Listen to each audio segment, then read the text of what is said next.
ഇവിടെ പ്രിയപ്പെട്ട വൈദികർ പേപ്പൽ സന്ദേശം വായിച്ചപ്പോൾ ഞാൻ ഓർക്കുകയായിരുന്നു, ഞാൻ എവിടെയാണ് ഇരിക്കുന്നത്.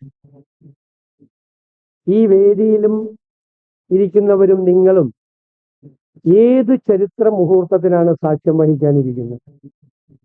നമ്മുടെ രാജ്യത്ത് ആദ്യമായി സ്ഥാപിതമായ ഒരു രൂപതയുടെ 700-ാം വാർഷികം എന്നുള്ള ചരിത്ര മുഹൂർത്തത്തിലാണ് നാം ഇരിക്കുന്നത്. ഇത് ദൈവ നിയോഗമാണ്. ഞാൻ ആ നിലവിളക്കിന് തിരി കൊളുത്തിയപ്പോഴും ഞാൻ കരുതി ഇത് ദൈവ നിയോഗമാണ്. ഒരവസരം നമുക്ക് എല്ലാവർക്കും ഉണ്ടായിരിക്കുന്നത് ചരിത്രത്തിന് സാക്ഷിയാകാൻ. ഇവിടെ പറഞ്ഞു, പേപ്പൽ സന്ദേശത്തിൽ പറഞ്ഞൊരു കാര്യമുണ്ട്. ഞാനത് കുറച്ച് മാസങ്ങൾക്ക് മുൻപ് an outline history of churches in Kerala എന്നൊരു മനോഹരമായ പുസ്തകം, അദ്ദേഹം ജീവിച്ചിരിപ്പില്ല, കഴിഞ്ഞ വർഷം മരിച്ചു, അഗസ്റ്റിൻ സാർ എഴുതിയിട്ടുണ്ട്. അഗസ്റ്റിൻ സാറിന്റെ പുസ്തകത്തിൽ പറയുന്നുണ്ട്, 1282 വെനീസ് സഞ്ചാരിയായ നമ്മളെല്ലാം ചരിത്ര പുസ്തകത്തിൽ പഠിച്ച മാർക്കോ പോളോ, അദ്ദേഹത്തിന്റെ ആ യാത്രാ വിവരണത്തിൽ എഴുതിയിട്ടുണ്ട് കൊല്ലത്ത് തുറമുഖമുണ്ടായിരുന്നു എന്ന്. കൊല്ലത്ത് തുറമുഖമുണ്ടായിരുന്നു എന്ന് 1282 മാർക്കോ പോളോ രേഖപ്പെടുത്തിയിട്ടുണ്ട്. അതിനുശേഷമാണ് 1329 മാർപ്പാപ്പയായിരുന്ന ജോൺ 22 ആദ്യത്തെ രൂപതയുടെ ബിഷപ്പായി ജോർദാനൂസ് കാറ്റലോണി പിതാവിനെ നിയമിച്ചു. അദ്ദേഹം പാരീസിൽ നിന്നാണ് വന്നത്. അത് ക്രൈസ്തവ സഭാചരിത്രത്തിലെ ഒരു വലിയ മാറ്റമാണ്. രൂപതയുണ്ടാക്കി രൂപതയുടെ പിതാവായി അദ്ദേഹം വരുന്നത്. ഞാൻ അദ്ദേഹത്തെക്കുറിച്ച് അറിയുന്നത് അദ്ദേഹം എഴുതിയ ഒരു മനോഹരമായ പുസ്തകം ഞാൻ വായിച്ചിട്ടില്ല. മിറബിലിയ ഡിസ്ക്രിപ്റ്റ എന്ന് പറയുന്ന പുസ്തകമാണ്. കിഴക്കിന്റെ വിസ്മയങ്ങൾ എന്നാണ് ആ പുസ്തകത്തിന്റെ പേര്. ഇതുവരെ കിട്ടിയിട്ടില്ല, കുറച്ചു നാളായിട്ടാണ് അതിനെക്കുറിച്ച് അറിയാതെ അന്വേഷിച്ചു പോകണം. ആ പുസ്തകം വളരെ പ്രധാനപ്പെട്ട പുസ്തകമാണ്. ഈ രൂപതയുടെ ആദ്യത്തെ പിതാവ് എഴുതിയ പുസ്തകമാണ് മിറബിലിയ ഡിസ്ക്രിപ്റ്റ എന്ന് പറയുന്ന കിഴക്കിന്റെ വിസ്മയം. അദ്ദേഹത്തിന്റെ അന്നത്തെ വരവെന്താണ്? പാരീസിൽ നിന്ന് ഈ കൊല്ലം തുറമുഖത്ത് എത്താനുള്ള യാത്ര എന്ന് പറയുന്നത് ജീവൻ പണയപ്പെടുത്തിയിട്ടാണ്. ക്രൈസ്തവ സന്ദേശം ലോകം മുഴുവൻ എത്തിക്കാൻ വേണ്ടിയിട്ടുള്ള ക്രൈസ്തവ ശിഷ്യരുടെ പ്രേരണയിലാണ് ഈ പിതാവും പാരീസിൽ നിന്ന് യാത്ര തിരിച്ച് ഈ കടലും എല്ലാം താണ്ടി ഈ കൊല്ലം തുറമുഖത്ത് എത്തുന്നത്. അതൊരു വലിയ കഥയാണ്. അതിൽ നിന്ന് തുടക്കം കുറിച്ച ഒരു സഭ, പിന്നീട് തദ്ദേശീയനായ പിതാവ് ജെറോം ഫെർണാണ്ടസ് പിതാവ് വന്നു.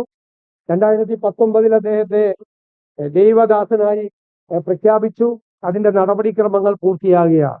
ഇത്രമാത്രം ചരിത്രമുള്ള ഒരു രൂപത, അഭിനന്ദനായ നെറ്റോ പിതാവ് തന്നെ പറഞ്ഞു, തിരുവനന്തപുരം രൂപത ഈ രൂപതയുടെ പുത്രിയാണ്. അത്രയും പാരമ്പര്യമുള്ള ഒരു രൂപതയാണ്.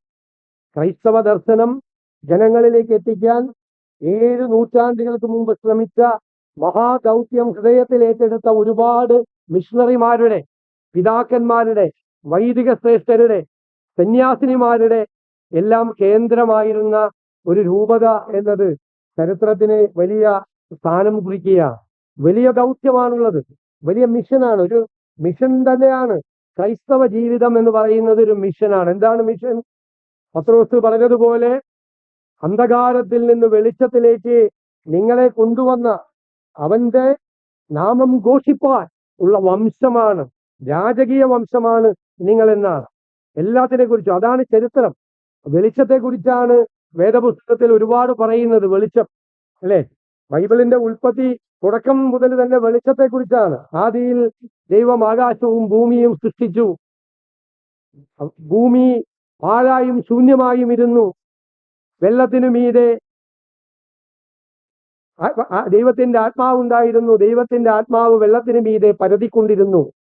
ദൈവം കൽപ്പിച്ചു, വെളിച്ചമുണ്ടാകട്ടെ, വെളിച്ചമുണ്ടായി. വെളിച്ചം നല്ലതെന്ന് ദൈവം കണ്ടു. പിന്നെ വെളിച്ചത്തെയും ഇരുട്ടിനെയും ദൈവം രണ്ടാക്കി മാറ്റി, രാത്രിയെന്നും പകലെന്നുമാക്കി മാറ്റി. ആദ്യ സന്ധ്യയും ഉഷസ്സും ഉണ്ടായി. വെളിച്ചത്തെക്കുറിച്ച് പറഞ്ഞുകൊണ്ടാണ് തുടങ്ങുന്നത്. അന്ധകാരത്തിലേക്ക് വെളിച്ചം എന്നുള്ളതാണ് ഒരു വലിയ ക്രൈസ്തവ സന്ദേശം. അതിന് ഒരുപാട് അർത്ഥങ്ങളുണ്ട്. സാധാരണ ഇരുട്ടിലേക്ക് വെളിച്ചം എന്നതിന്റെ അപ്പുറത്തേക്ക് അറിവില്ലായ്മയിലേക്ക്, വെളിച്ചം വരുന്നു, അറിവുണ്ടാകുന്നു എന്നത് കൂടിയാണ്. ഈ മാറ്റം അദ്ദേഹം അഭിവന്ദ്യനായ പിതാവൂടെ സൂചിപ്പിച്ചതുപോലെ ഈ കേരളത്തിന്റെ സാമൂഹ്യ വിദ്യാഭ്യാസ രാഷ്ട്രീയ സാമ്പത്തിക മാറ്റത്തിൽ ഈ മിഷണറിമാർ ഉൾപ്പെടെയുള്ള സഭ നിർണായകമായ പങ്ക് വഹിച്ചിട്ടുണ്ട്. വിദ്യാഭ്യാസ കാര്യത്തിൽ പിന്നോക്കം നിൽക്കുന്നവർക്ക് പഠിക്കാൻ അവകാശമില്ലാതിരുന്ന കാലത്ത് വന്ന മിഷണറിമാരാണ് പറഞ്ഞത് അവരെ കൂടി പഠിപ്പിക്കണം. അവരെ പഠിപ്പിച്ചാൽ സവർണരായിട്ടുള്ള ആളുകൾ പഠിക്കാൻ പറ്റില്ലെന്ന് പറഞ്ഞപ്പോൾ നിങ്ങൾ വരണ്ട, ഇവര് പഠിച്ചോളും എന്ന് പറഞ്ഞാൽ ധൈര്യം കാണിച്ച മിഷണറിമാരുണ്ടായിരുന്നു. അവരാണ് ഇവിടുത്തെ അടിമ സമ്പ്രദായം അവസാനിപ്പിച്ചത്, അച്ചടി കണ്ടുപിടിച്ചത്. ബൈബിളിന്റെ വേദപുസ്തകത്തിന്റെ പ്രചരണത്തിന് വേണ്ടിയിട്ടാണ് അച്ചടി ഉണ്ടായത്. ആദ്യമായി അച്ചടി ഉണ്ടായത് അതിന്റെ പ്രചരണത്തിന് വേണ്ടിയിട്ടാണ്. അത് പിന്നീട് നമ്മുടെ സാമൂഹ്യമായ മാറ്റത്തിനും എല്ലാം കാരണമായി. ഇന്ന് ലോകത്തിലെ എല്ലാ ഭരണഘടനയിലും എല്ലാ പ്രഖ്യാപനങ്ങളിലും സമത്വത്തെയും സ്വാതന്ത്ര്യത്തെയും കുറിച്ചാണ് പറയുന്നത്, ലിബർട്ടി ആൻഡ് ജസ്റ്റിസ്. ആ ആശയം എവിടെ നിന്നാണ് ഉണ്ടായത്? ആ ആശയം ഉണ്ടായത് ക്രൈസ്തവ ദർശനത്തിൽ നിന്നാണ്, ഇല്ലേ? പൗലോസ് കോരിന്ത്യർക്ക് എഴുതിയ ലേഖനത്തിൽ പറയുന്നുണ്ട്, കർത്താവ് ആത്മാവാകുന്നു, കർത്താവിന്റെ ആത്മാവ് ഉള്ളിടത്ത് ഇതുണ്ടാവും എന്നാണ് പറയുന്നത് അദ്ദേഹം. അവിടെ സ്വാതന്ത്ര്യമുണ്ടാകുമെന്നാണ്. കർത്താവ് ആത്മാവാകുന്നു, കർത്താവിന്റെ ആത്മാവ് ഉള്ളിടത്ത് സ്വാതന്ത്ര്യമുണ്ടാകും.